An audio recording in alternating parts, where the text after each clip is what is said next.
to all of you. Today new requirement of Adani Green Energy Limited, top 1 MNC company. Today बात करेंगे कि Adani green energy limited renewable MNC company है जो solar and wind project पर काम कर रही है.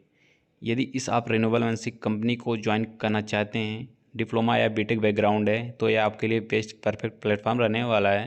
This is a unique opportunity for grow and learning. अगर आप नए जॉब अपॉर्चुनिटी के बारे में अपडेट रहना चाहते हैं तो इस वीडियो को अंत तक ज़रूर देखें और अपने दोस्तों के साथ शेयर करें. अब चलते हैं, शुरू करते हैं कि आगे का प्रोसेस क्या है, स्पेसिफिक डिटेल्स में क्या है, आपका एजुकेशन प्रोसेस क्या है, एप्लीकेशन प्रोसेस क्या है, उसको आपको क्लियर करने वाले हैं स्टेप बाय स्टेप. अब चलते हैं, देखते हैं कि आपका कंपनी में जॉब रोल क्या रहेगा.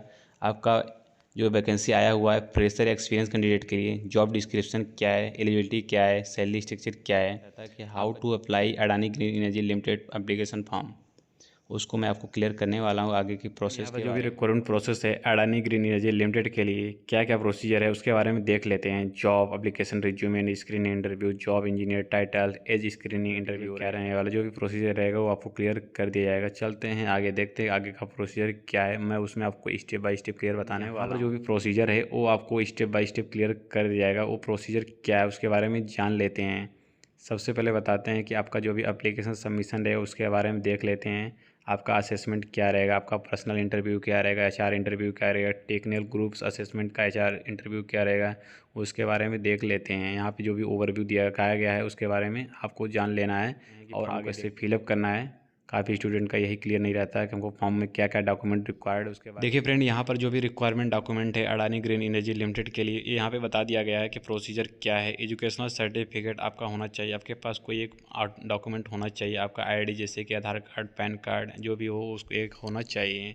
अब यहाँ पे देखते हैं कि जो सैलरी स्लिप है वो क्या है, एजुकेशनल सर्टिफिकेट क्या है, आपका गवर्नमेंट आईडी प्रूफ होना चाहिए, आपका अपडेट रिज्यूमे होना चाहिए. उसके बारे में आपको आगे बताने वाले हैं कि फॉर्म कैसे फिलअप करना है, वहाँ पे कहाँ कहाँ डाटा ये सब देना है, उसके बारे में भी क्लियर देख लेते हैं. बारे में आपको क्लियर बताने वाले हैं कि ग्रेजुएट इंजीनियर ट्रेनिंग यहाँ पे एलिजिबिलिटी क्राइटेरिया क्या है, मैं आपको इस प्रोसेस समझाने वाला हूँ.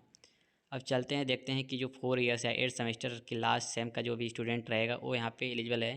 Foreign nation are not eligible. यहाँ पर ओनली इंडियन कैंडिडेट ही एलिजिबल हैं. क्या है कि requirement aggregate for BA BTech should be more than और इक्वल टू 55% आपका होना चाहिए.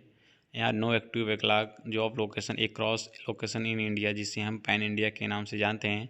The following discipline specialisation would be eligible for the process: seven technology, chemical, civil, electronics and instrumentation, industrial safety, mechanical, mining के लिए new requirement निकल कर आ चुका है.